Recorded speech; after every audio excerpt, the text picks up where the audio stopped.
Bienvenidos a un nuevo episodio de Conversatorios Esenciales. En esta oportunidad estuve conversando con el doctor Ángel Durantes, uno de los pioneros en España de la medicina preventiva proactiva y la medicina para el envejecimiento saludable, y además es autor del libro Joven a los 100 años. La verdad que ha sido un conversatorio muy interesante, muy ameno, por eso te recomiendo que lo escuches hasta el final. Hablamos de qué es la medicina de precisión, cuáles son los pilares de la medicina para el envejecimiento saludable, por qué lo que no se mide no es susceptible de mejora, cuáles son los biomarcadores de salud y longevidad, qué papel juega la dieta, la actividad física, el equilibrio hormonal y nuestras emociones.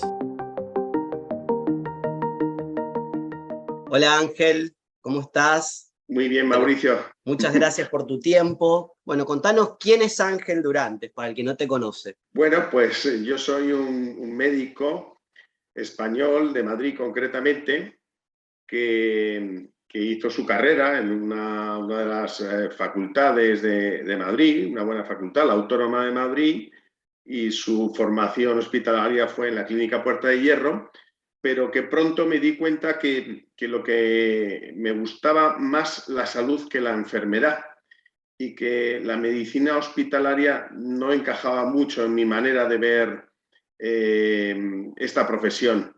Así que en aquella época se convocaba por primera vez la formación en medicina del deporte en España, aunque ya había habido una época anterior, y decidí probar a ver qué era esto.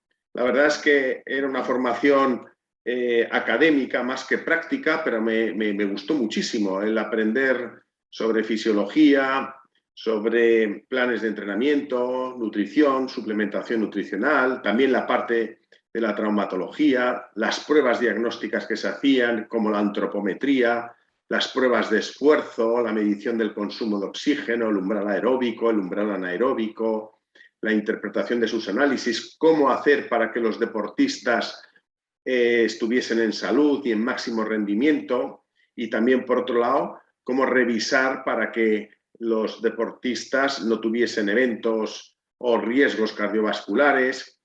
Así que todo eso me llevó hacia esta medicina del deporte, y con el paso del tiempo estuve trabajando en alta competición y estuve trabajando con deporte aficionado, y luego ya empecé a cambiar hacia lo que en Estados Unidos a finales de los 90 y principios de este siglo se hablaba como el medical fitness, que era ya la utilización del ejercicio como fuente de salud, como fuente de prevención de enfermedades, incluso de terapia de enfermedades. Y más adelante, pues eso ya derivó en lo que es la medicina preventiva para el envejecimiento saludable. Es una forma de hacer una medicina antienvejecimiento. Me formé en Estados Unidos a partir del año 2010-2011, y ya me aposté por dedicarme a esto aquí en Madrid, un poco emulando las clínicas norteamericanas, y bueno, está funcionando. La cosa parece que va bien, y hay interés, especialmente después del COVID. Ha habido un gran auge del interés por la prevención, y ese soy yo. Lo que me gusta de tu perfil es la dinámica y que, bueno, el concepto de que también el conocimiento es dinámico y va cambiando, y cómo la medicina preventiva puede ser tomada de diferentes formas. Y yo veo que los que nos hemos formado desde un paradigma de la salud pública, muchas veces muy reduccionista en la medicina preventiva, y termina ahí en haciendo un par de laboratorios o de bioquímicas, y en realidad que es mucho más amplio. A mí me gusta mucho el concepto esto de longevidad saludable, y quisiera que lo ampliaras. ¿Y qué implica la prevención para no solamente basarnos en una teoría epidemiológica del riesgo nada más, que es muy reduccionista, y cómo lo has ampliado vos con esta mirada que es tan interesante e innovadora? Claro. Bueno, lo primero es que bueno, todos estamos sometidos más o menos a ese proceso de envejecimiento, cuyas causas ya se publicaron, las causas moleculares, en la revista Cell en el año 2013, por López Otín y sus colaboradores, que es un magnífico catedrático de la Universidad de Oviedo y que es hoy por hoy el paradigma del conocimiento de las causas del envejecimiento en todos los centros de investigación sobre envejecimiento. Y hay una serie de enfermedades, las enfermedades crónicas no transmisibles, que tienen un vínculo directo con el proceso de envejecimiento. Si miramos epidemiológicamente, vemos que todas ellas empiezan a subir su incidencia y prevalencia a partir de los 35-40 años. Tienen una vinculación clarísima con el paso del tiempo. Pero claro, las enfermedades uno no las tiene de un día para otro, se diagnostican de un día para otro. Un día te dicen, es usted diabético, pero es que tú el día anterior también lo eras, y el anterior, y probablemente un año antes eras, o 2 o 3, eras prediabético. Entonces vas pasando por esa fase subclínica de la enfermedad, que no solamente la tiene la diabetes, la tiene la hipertensión, la tiene la enfermedad arteriosclerótica, la tiene el deterioro neurocognitivo, la tiene la osteoporosis en su fase de osteopenia. Al final, todas estas enfermedades pasan por esa zona subclínica silente que generalmente la medicina convencional no toma en cuenta hasta que ya se diagnostica y empieza a tratarse. Claro, cuando se diagnostica, muy probablemente hemos llegado tarde. Y eso es un poco el principio de la medicina preventiva para el envejecimiento saludable. Es abordar las enfermedades crónicas no transmisibles asociadas al proceso de envejecimiento en su fase subclínica. Yo recuerdo que hubo un artículo en un importante periódico español en el año 2009 en el que decía el título: usted no está sano, está preenfermo. Luego leías el artículo y lo que decía que eso era un invento de la farmaindustria para medicalizar a toda la población. Pero si lo analizamos con seriedad, pues claro que estamos preenfermos a partir de una determinada edad, porque es cuando empieza a fallar nuestro organismo, y eso no quiere decir que tengamos que tomar fármacos. No es un invento de la farmaindustria. Puede que la farmaindustria se aproveche de ello, pero realmente estamos en la fase subclínica de la enfermedad y podemos empezar a hacer estrategias de estilos de vida o terapéuticas con algún suplemento nutricional o con niveles de optimizando nuestros niveles hormonales. Ahora hay un concepto muy en boga, que es, bueno, estamos inflamados. El concepto de inflamación de bajo grado, como que lo estamos utilizando desde hace, los que venimos haciendo medicina integrativa ya lo usamos desde hace tiempo, pero también que nos ha llevado a hacer otro tipo de abordaje, otro tipo de abordajes bioquímicos. ¿Y qué mirada tenés desde la inflamación de bajo grado, desde la oxidación, o de también cómo ha cambiado los análisis genómicos o de epigenética, que están tan en boga ahora y que están todo en fase de experimentación?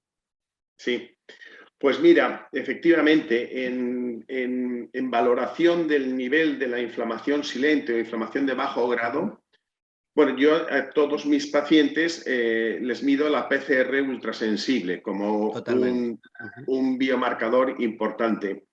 En menor proporción mido la interleucina 6 y el factor de necrosis tumoral alfa.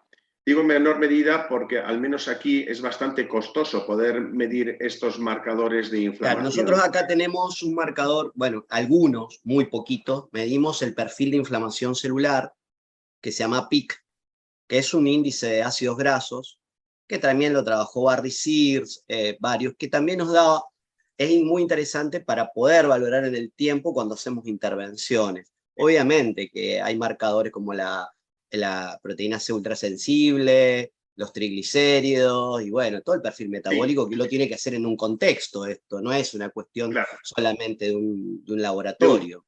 Sí, de hecho, nosotros el perfil de ácidos grasos también lo hacemos. Lo que pasa que, como bien sabes, son muchos los biomarcadores que se vinculan con los niveles de inflamación, ¿no? Entonces, pero sí, Por ejemplo, al menos el índice omega 3, es decir, el porcentaje de ácidos grasos omega 3 en la membrana del eritrocito, procuro medírselo a todos. Y eso con respecto a lo que hablabas de la inflamación. Con respecto a las pruebas genéticas y de epigenética, también hacemos algo y también con cierta limitación en función del coste. Por ejemplo, una de las cosas que yo hago, hoy mismo ha habido un chequeo de un matrimonio de Perú que pasan una temporada de su vida aquí en Madrid, que han decidido hacerse la secuenciación completa del genoma. Esto lo hago con un laboratorio de Boston, que es el de George Church, es uno de los investigadores que hizo la secuenciación del genoma por primera vez junto con Craig Venter. Bueno, pues esto nos da una amplísima información porque mide más de 900 genes y valora su vinculación de variantes genéticas de más de 650 enfermedades. Algunas importantes, otras no tan importantes. Es un dato interesante, pero es una prueba costosa. Y en cuanto a epigenética, también estamos empezando, pero bueno, más que empezando, estoy hablando con un laboratorio del Hospital Sant Pau de Barcelona que hacen un estudio de proteómica muy interesante que nos da la información ya no en el gen, sino en cómo se expresa ese gen en la producción de una proteína. Ángel, el desafío... disculpa. Sí, no, sí. Perdona, si te soy sincero, todavía no tengo experiencia. Me gusta mucho lo que me están proponiendo, pero no hemos empezado. Son tantas cosas las que podemos medir, sí, ¿sabes? A mí me parece que el desafío como profesionales de medicina integrativa es también saber qué vamos a hacer con estos estudios, cómo le damos un contexto, porque claro, que hagamos, pasa lo mismo que con los laboratorios o los análisis de microbiota intestinal, en los cuales tenemos que darle un contexto porque que salga esta predisposición no significa que la vas a tener, claro. Y es importante que los profesionales de estos centros digan, bueno, ¿qué hacemos con esto? ¿Y cómo contenemos a los pacientes? Porque muchas veces los pacientes dicen, me hago esto, mira si tengo tal cosa, el condicionamiento, el miedo. Entonces es muy importante el acompañamiento, cuándo se hace esto, porque hay cosas básicas a veces en el abordaje que son fundamentales antes de hacer estos estudios, me parece. Sí. Totalmente de acuerdo. De hecho, antes de prescribir un test de estos, por ejemplo, de secuenciación del genoma completo, hay que explicarle bien al paciente que vamos a poder encontrar variantes que se vinculan con alguna enfermedad que puede predisponerle de una manera importante a tener esa enfermedad y que eso puede generar una situación de ansiedad y de estrés. Otras son predisposiciones de enfermedades multifactoriales que no solo dependen de la genética, sino que el ambioma interfiere.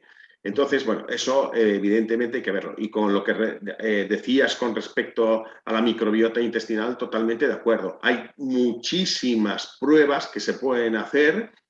Yo creo que el 90-95% de la información la podemos tener con una buena historia clínica, con una analítica bien pensada, bien estudiada, bien pensada, que no es necesario que mida absolutamente todo, y luego le vas colocando las guindas. No, bueno, pues a esta persona le hacemos microbiota intestinal, o a esta otra persona le vamos a hacer un estudio de un test neurocognitivo porque vemos que tiene una percepción subjetiva de deterioro neurocognitivo, antecedentes familiares de Alzheimer, o en esa persona le podemos medir metales pesados en el cabello, ¿no? Porque puede tener que ver con su deterioro.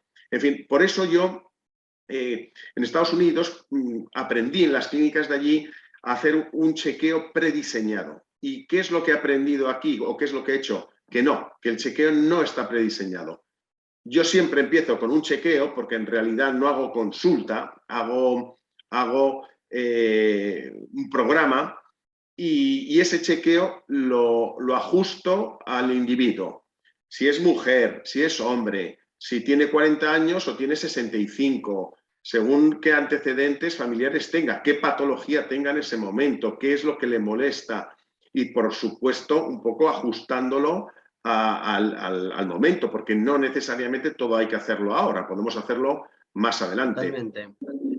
¿Qué opinás? ¿Qué influencia ves, obviamente en el ambiente, que es fundamental, pero también en cómo están formados los sistemas de salud en la determinación de ciertas patologías? ¿Vos ves que tiene una influencia eso, dependiendo dónde estemos, cómo este tipo de patologías crónicas se pueden dar? ¿Te refieres al ambiente Al social? ambiente y también cómo son los sistemas de salud, porque muchas veces hay sistemas de salud como el de Estados Unidos, que es totalmente distinto al sistema de salud Ya, europeo o al español, y yo veo diferencias. sí, pues sin duda alguna. De hecho, en parte, si tú miras la esperanza de vida en Estados Unidos, pues se queda un poco atrás comparada con la española. No conozco la vuestra, ¿no?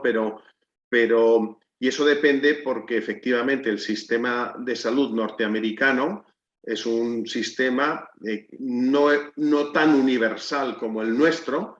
No voy a decir que el nuestro sea magnífico, porque aquí siempre se habla de el sistema de salud español es magnífico, el público es de los mejores del mundo. Bueno, pues no lo tengo tan claro y yo creo que después del COVID ha sido un jarro de agua fría para ver que ha habido fallas en nuestro sistema. Es universal, efectivamente. Si tú vienes aquí, lo hablaba con una compañera tuya este fin de semana, una doctora que ha venido de Argentina con su hija, que es estudiante de medicina, al Congreso de la Sociedad Española de Medicina Anti-Envejecimiento y Longevidad, y yo les decía, si tú ahora saliendo te caes y te partes el fémur o te atropella un coche, va a aparecer una UBI móvil en unos pocos minutos y te va a trasladar a un hospital puntero en unos pocos minutos más, pero muy pocos minutos más. Te van a operar de urgencia Sí, sí, perfectamente, sí, un sistema con equipos único. estupendos. Pero Ujú, eso es la medicina asistencial. ujú, Y, y, si, y, totalmente. si mi, y si mi madre tiene una degeneración macular asociada al envejecimiento, ella va a poder ir a hacer su tratamiento costoso todos los meses y la van a atender bastante bien. Y si te da un infarto, vas a ser muy bien atendido. Ahora, no existe esa faceta preventiva. En algunas comunidades de España, pues hacen una sangre oculta en heces, a lo mejor a partir de los 50, pero no es normal, porque también el sistema de salud, de atención primaria, está sobrecargado con la patología. Pasa en la Argentina. Yo he ido un par de veces a España y estuve en Madrid rotando por una unidad de adicciones de tabaco y estaba colapsada. O sea, creo en el 2013 que estuve eh, en un centro de neumonología de tratamiento de adicciones y justo venían del paro. Entonces, en esa época era un colapso total, que no solamente atravesaba el tabaco, era la angustia, la soledad, y era un sistema que estaba colapsado. Entonces, acá nos pasa lo mismo, y también nos pasa con las transiciones epidemiológicas, que las enfermedades eh, crónicas se han colapsado también con enfermedades infectocontagiosas. Entonces es una mezcla, una mixtura que a veces tenemos que trabajar con epidemiologías por sectores, porque no es lo mismo a lo mejor una gran ciudad que una zona rural donde hay producción, entonces se enferman de otras cosas. Y eso también es importante mirarlo desde dónde estamos, dónde están viviendo, qué hacemos. Eh, a mí me gustó mucho este tema que hablabas del deporte. La otra vez hablaba con Adrián Castillo, de que tiene la revista FISAC, y él estábamos viendo que la mayoría de los deportistas de élite no dormían bien Sí, y estaban inflamados Y cuando medíamos, porque lo hicimos con algunos deportistas, la variabilidad de la frecuencia cardíaca totalmente alterada. Entonces muchas veces yo decía, bueno, este deporte de élite, ¿hasta qué punto es saludable? ¿Qué opinión tenés vos que sos un referente en esto? Bueno, lo primero es que conozco a Adrián perfectamente, ¿no? Porque ese grupo de FISAC es un grupo de chavales jóvenes, te iba a decir, ya no son tan jóvenes, ¿no? Porque claro, yo los conozco casi cuando terminaron la carrera y son todos de la camada de la escuela del profesor Alejandro Lucía, que es un magnífico fisiólogo del ejercicio, de los más brillantes que hay en el mundo. Bueno, pues sí, el deporte de alta competición, efectivamente hay mucho debate sobre esto, ¿no? Efectivamente, lo que es saludable o no saludable. Entonces, bueno, por un lado, lo primero que tenemos son estudios de longevidad de deportistas de élite, como tú dices, y que vemos que no viven menos que sus coetáneos. Pero claro, no viven menos, ¿por qué? Porque a lo mejor es que genéticamente ya son mejores fisiológicamente, o porque han tenido una vida saludable por lo general, o porque no han adquirido hábitos tóxicos de consumo de alcohol, de tabaco, o porque han vivido bien, porque han tenido una profesión que les ha generado unos recursos que a lo mejor el resto de los coetáneos no lo han tenido. Lo que sí está claro es que tanto los medallistas olímpicos como los que han corrido un Tour de Francia o han sido ganadores de los tours y otras competiciones grandes no viven menos que la población general. Por otro lado, sí sabemos que el deporte de intensidad lleva una curva en J invertida con respecto a la morbimortalidad, lo que quiere decir que el sedentarismo tiene unos niveles altos de morbimortalidad. A medida que vamos incrementando nuestra actividad física va bajando, va bajando, va bajando, y cuando volvemos a superar una cantidad de ejercicio o deporte en la mezcla de intensidad y volumen, sube esa morbimortalidad, pero sube principalmente en deportistas amateur, no tanto en el elite. El elite, si está bien cuidado, bien periodizado su entrenamiento, bien alimentado, bien suplementado, bien mantenido, bien descansado, es posible que entonces no se vea tanto esto, ¿no? Si está bien controlado, porque efectivamente la variabilidad del pulso es un indicador de sobreentrenamiento. Si ese deportista está bien estudiado, probablemente le irán a poner una fase de sobrecompensación. El que no hace la fase de sobrecompensación puede ser un abogado o un economista que, además de su jornada laboral, se prepara o corre 60 o 40 o 50 kilómetros semanales para preparar la maratón de Boston o la de Nueva York o la de Madrid o la de Buenos Aires. Y ahí es cuando te das cuenta que la curva en J sube, y es ahí donde podemos tener los riesgos.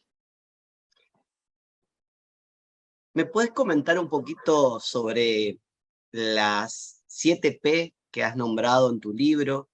A mí me gustó mucho lo de placentera, porque la verdad que no es muy común. Siempre hay que hacer, pero es sumamente importante. Si las podemos describir un poquito para que la gente lo tenga en claro. Sí.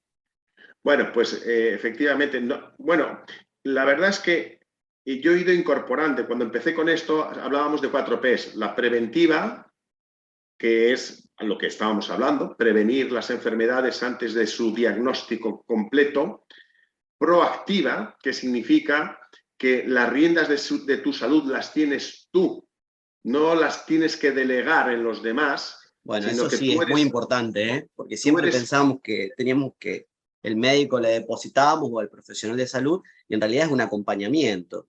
efectivamente, tú tienes que ser proactivo.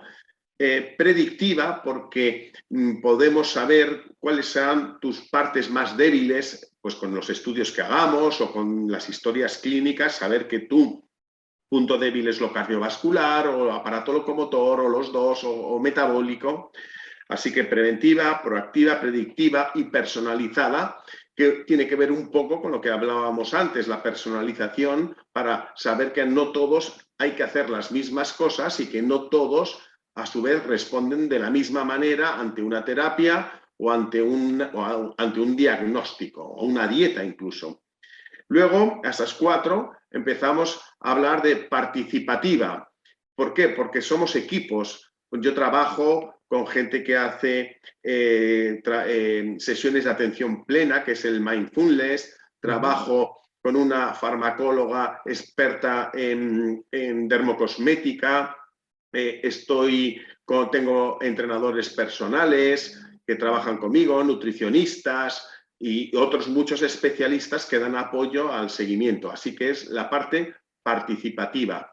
Luego tenemos la placentera, como bien decías, que esto se lo escuché a un investigador español que está en la Universidad de Columbia, que se llama Ordovás y se dedica a la nutrigenética y nutrigenómica, y que decía, hombre, todo esto está bien, pero no tiene que ser algo impuesto, algo obligado que te genere estrés, angustia. Cuidarse e intentar hacer las cosas bien tiene que ser una fuente de bienestar y de disfrute, de placer. Cuando a mí alguna persona me dice, hombre, es que yo no iría nunca a tu clínica porque me vas a decir que deje de fumar, que haga ejercicio, que no coma o que coma menos, y esa persona ves que es un síndrome metabólico, obeso y con un montón de factores de riesgo, pues digo, bueno, pues es que primero tienes que cambiar tu actitud, si no, realmente Me va a parece ser que un... esa es la punta del ovillo, porque en realidad yo le digo a todos que se tienen que transformar no en pacientes, sino en asientes.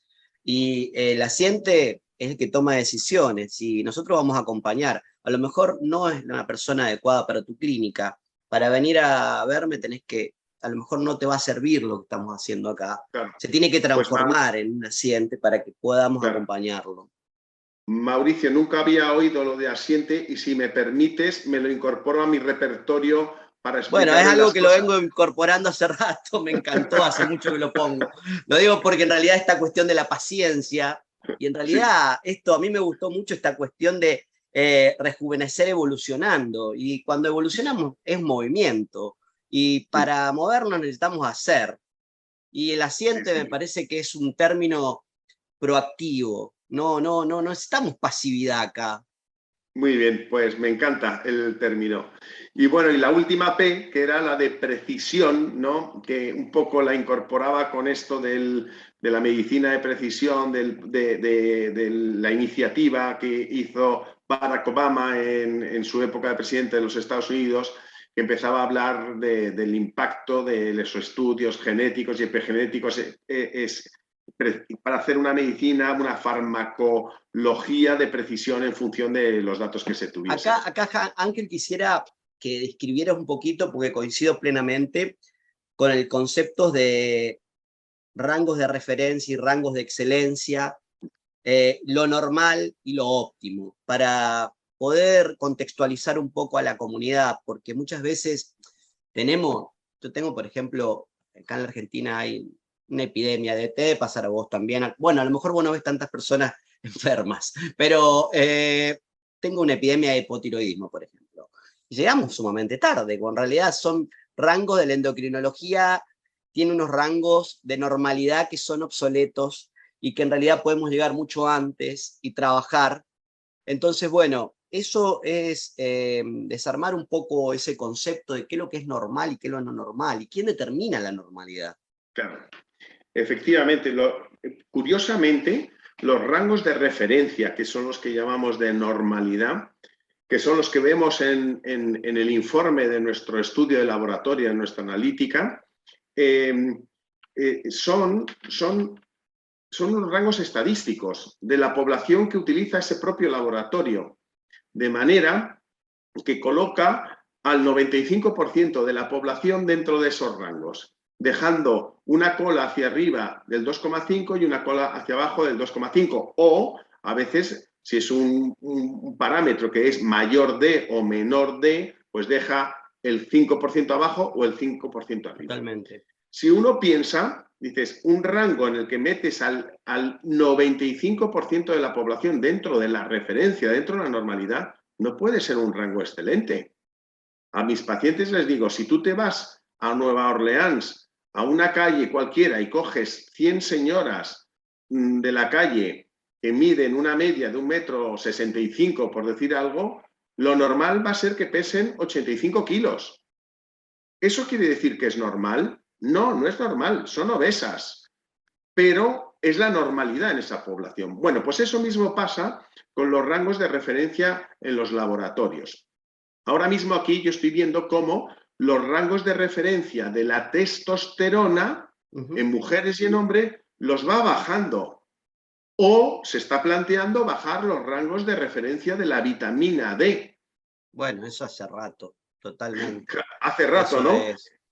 Y decir, oye, no, porque si no está todo el mundo bajo. Bueno, pues si está todo el mundo bajo, a lo mejor es que hay que intentar que no estén bajos, ¿no? Y eso nos lleva, a su vez, a vincular el valor de un biomarcador con su correlación con la enfermedad de la cual nos informa. Y me explico. Por ejemplo, hay un estudio muy bonito sobre los niveles de triglicéridos que el título es What is Optimal, ¿no? Y es en una revista, la revista americana de lipidología, y entonces establece por qué se pone el límite en 150 como el límite alto, pero claro, ese es el percentil 75, cuya correlación con la enfermedad cardiovascular ya es bastante alta. Y en este artículo se propone bajar ese límite al percentil 50, que es 100 miligramos por decilitro. Y entonces, poco a poco vamos viendo cómo hay artículos serios que nos van colocando, nos están empezando a hablar de niveles óptimos. En este caso sería el nivel óptimo de los triglicéridos es menor de 100. El nivel subóptimo entre 100 y 150 y alto a partir de 150. Por ejemplo, otro ejemplo sería el tiempo en rango si queremos hacer una glucometría en un paciente sano, como forma de enseñarle a comer y de ver cómo impacta su nutrición en sí mismo, que no tiene que ser lo mismo en ti que en mí. El tiempo en rango, el TIR, el Time in Range, se establece en los diabéticos entre 70 y 180 miligramos de decilitro de glucosa. Pero claro, ese es un rango para un enfermo. Para un sano lo tenemos que ajustar, lo tenemos que bajar. El rango lo deberíamos establecer en niveles de entre 65 y 140, que son los que la literatura científica pide a una mujer diabética embarazada, que es más estricto que el diabético normal. Entonces, sí, y eso incluso, hablando con otro colega tuyo este fin de semana, Marcelo, un hombre encantador, me decía, pues yo hasta lo coloco en 130, el límite alto del TIR. Y luego estar en ese rango, pues al menos el 90% de nuestro tiempo, no el 70% que se les pide a los diabéticos. ¿Qué quiero decir con eso? Que si queremos buscar una excelencia en nuestra salud, los niveles también los hay de excelencia para la vitamina D, para la testosterona, para la insulina, para la insulina. Claro, la insulina alta es a partir de 23 aquí en los análisis claro, que yo veo una todos los barbaridad. días. Yo a mis pacientes no les quiero ver por encima de 6. Claro, dices, y de 6 a 23 es un mundo. Es un Pero, mundo, es y, un la, mundo.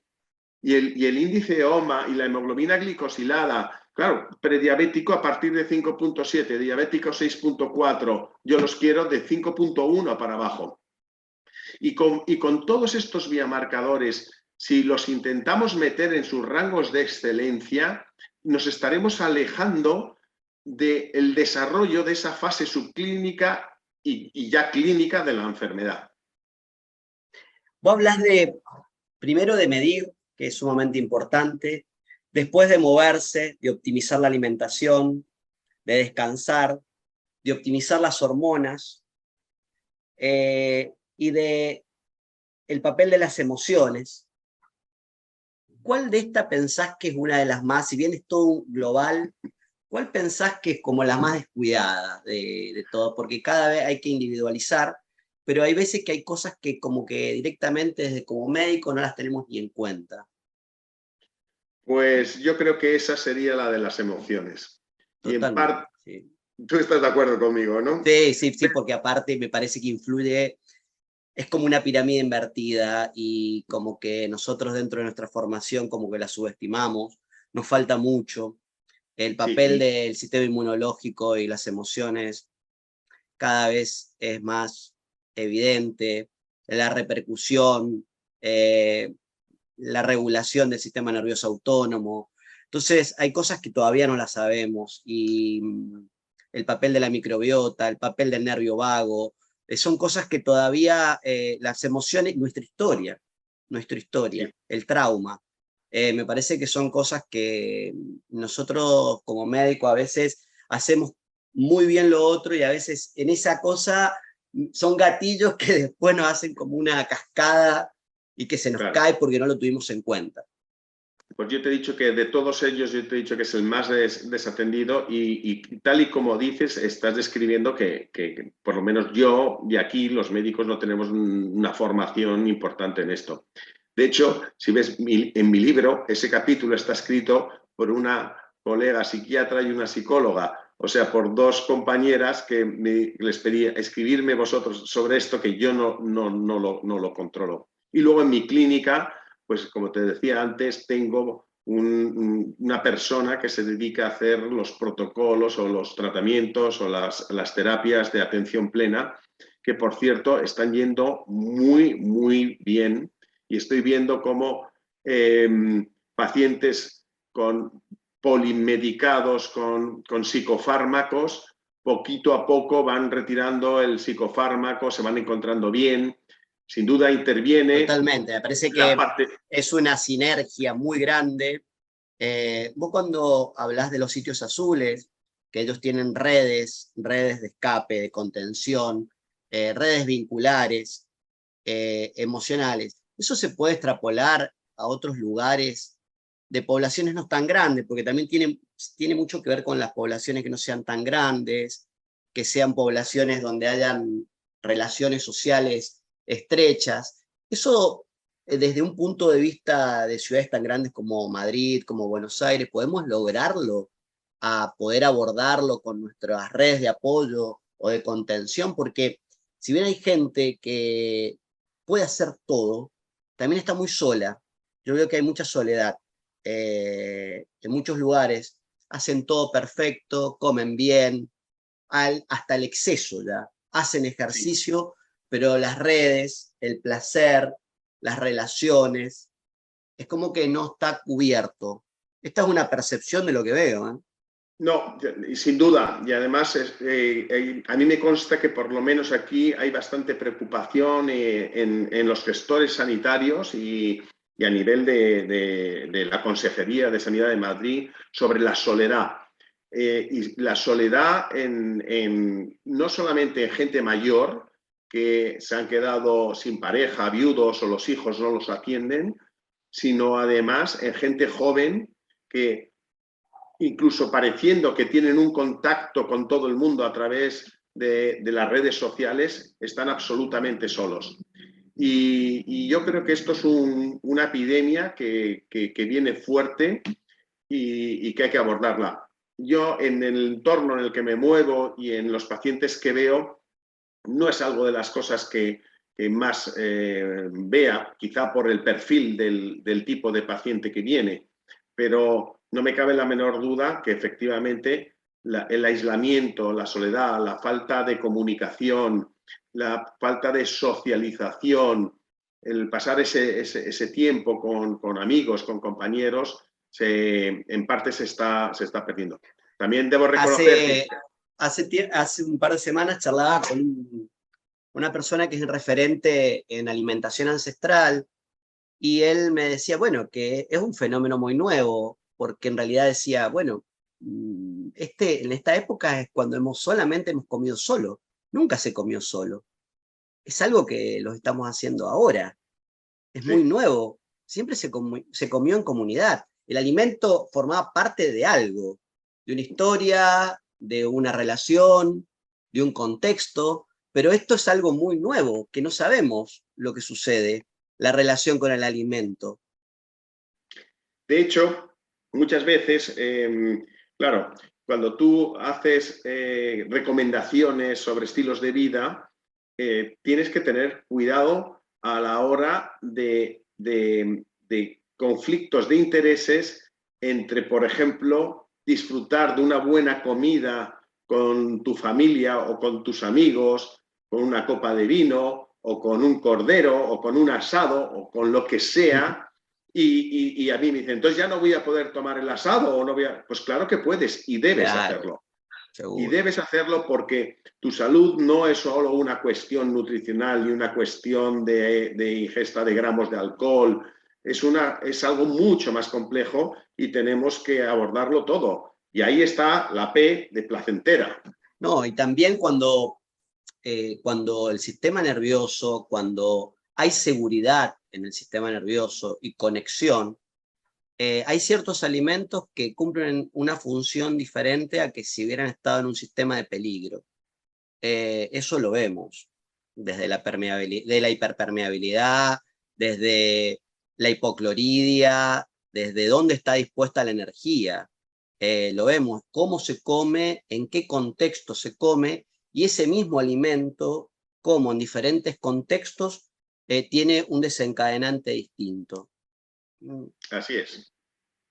Bueno, para ir terminando, ¿qué recomendaciones generales podrías darle y qué es lo que vendría, qué es lo que nos está faltando en este momento? ¿Cómo ves vos? Porque hemos pasado 2 años de COVID, hemos aprendido mucho, hemos trabajado la incertidumbre, porque la verdad que nos ha dejado dependiendo de los sistemas de salud, eh, sociedades que han tenido todo controlado, han trabajado la incertidumbre.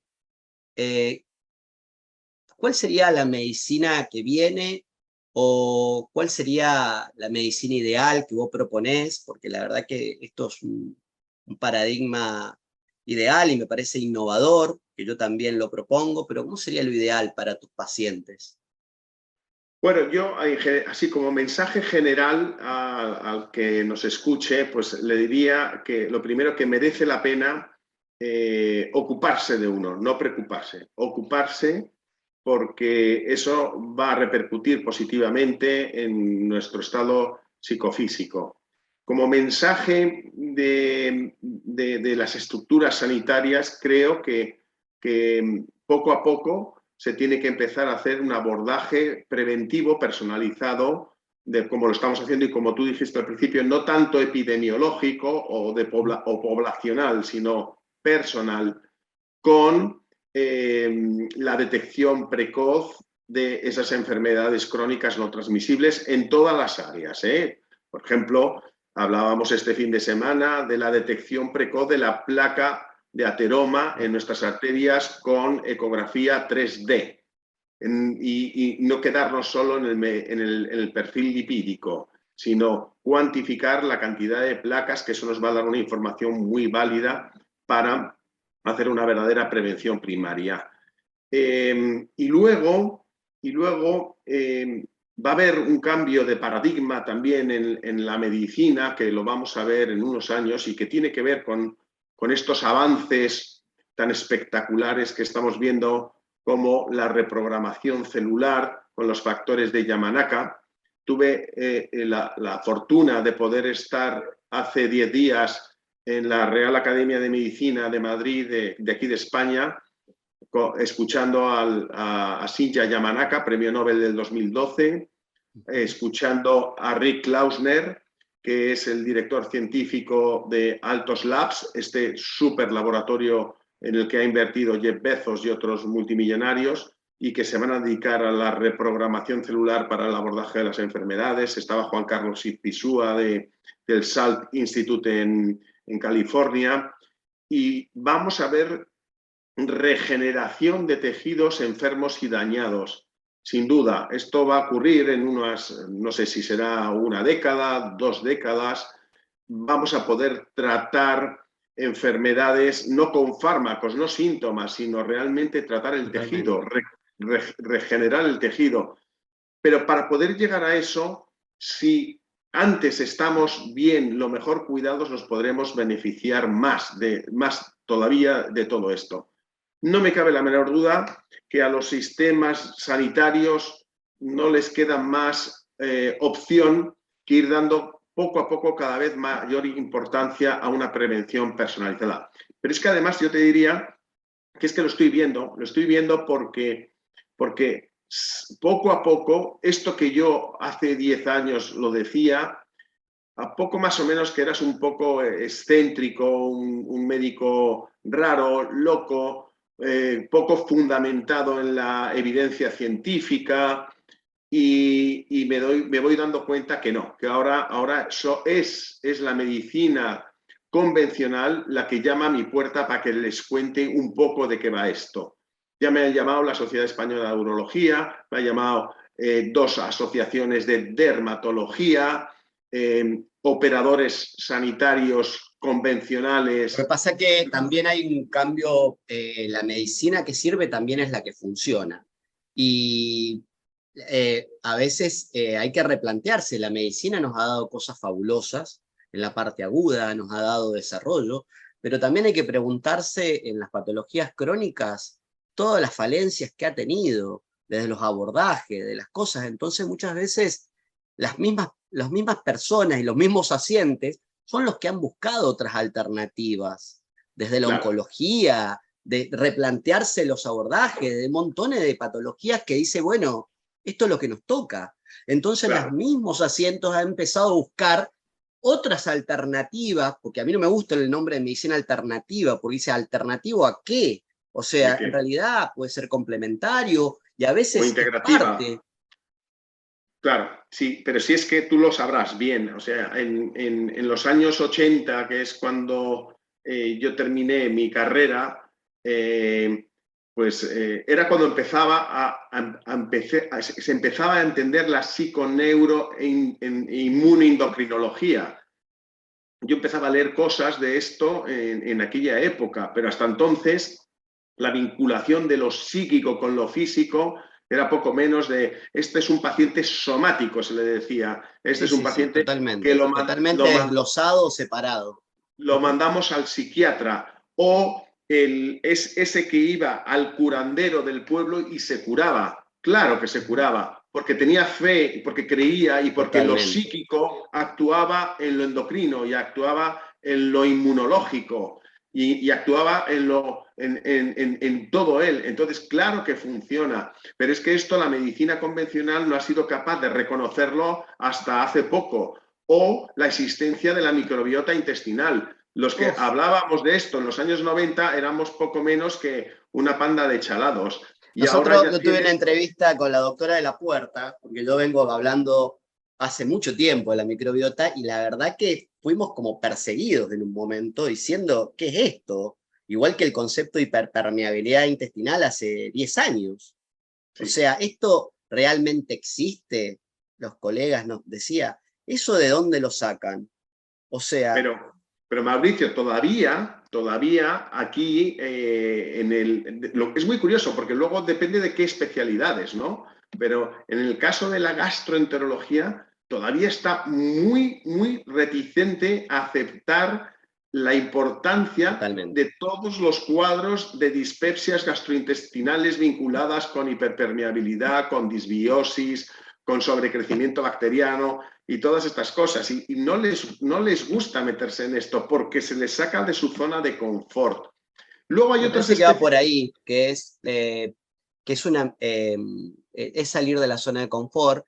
Yo pienso que la medicina tiene que ser dinámica, el conocimiento es dinámico, y esta medicina integrativa la veo como una medicina que va cambiando y que los profesionales van cambiando también. Sí, perdón un momentito que te voy a enseñar, no sé si lo tengo por aquí.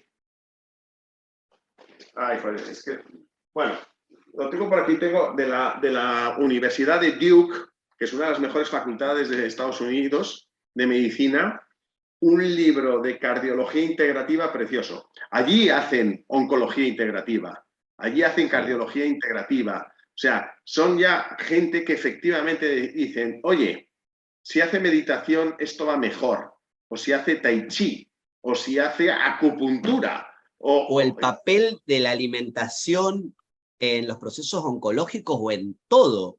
Acá tenemos cirugía, pacientes con patología autoinmune que están comiendo cereales ultraprocesados, no le dan valor a eso y sale de un hospital de alta complejidad.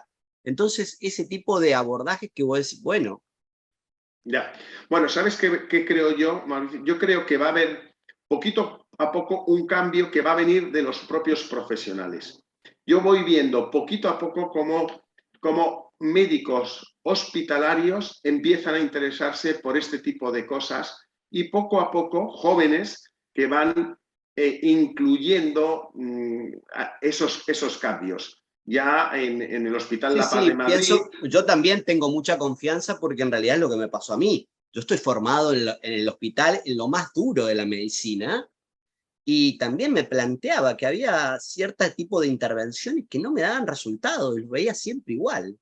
Entonces también es preguntarse si lo que uno está haciendo funciona, empezar a ver otro tipo de opciones, repreguntarse.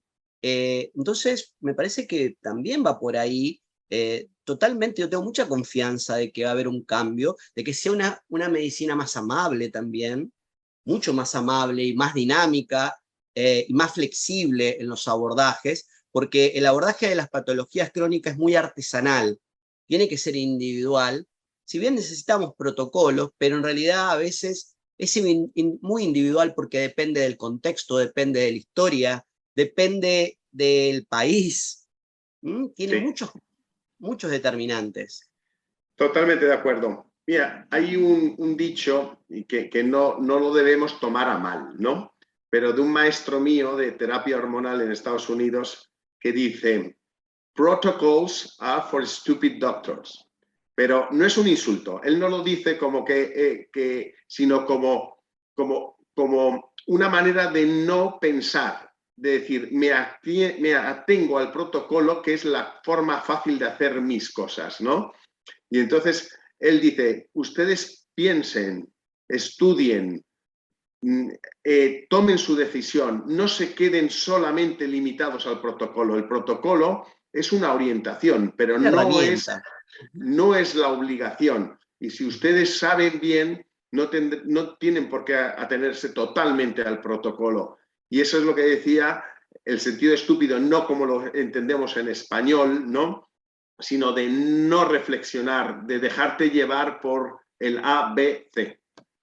Y sí, yo soy optimista y sobre todo lo veo porque ya puedo decir estas cosas y hace unos años tenía que tener mucho cuidado con qué decir y qué no decir. Totalmente, lo hemos pasado todos porque al principio, bueno, uno está amparado en un sistema que haga lo que haga, bueno, está dentro, pero cuando se corre y empieza a transitar los límites difusos, hay que empezar a pisar muy firme porque, bueno, vos lo has hecho porque has tenido resultados, porque tenés una antigüedad en todo esto, pero al principio es muy difícil para los que empezamos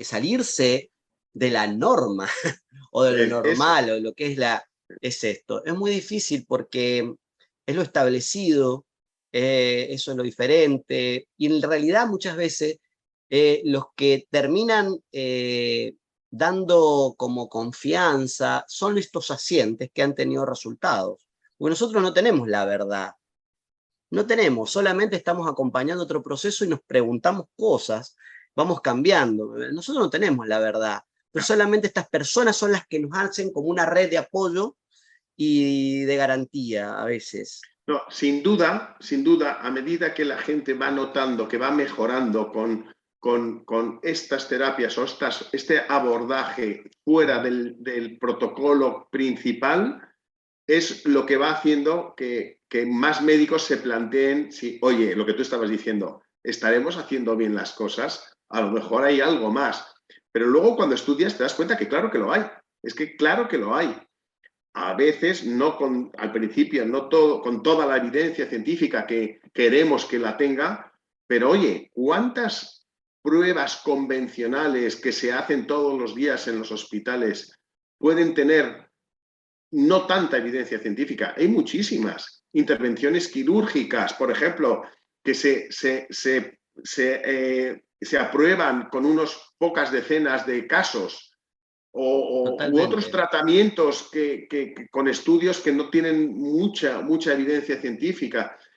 A mí cuando mis colegas me dicen, es que esas cosas que tú haces no tienen mucha evidencia científica, les digo, ¿sabes qué? Que podremos ver de las que tú haces todos los días, 4, 5, 6 o 10 que probablemente tengan menos evidencia científica. Total, eso podemos hablar muchísimo. Lo que pasa es que como ya está hecho y nadie se pregunta por qué. Efectivamente, porque ya viene de siempre, ¿no?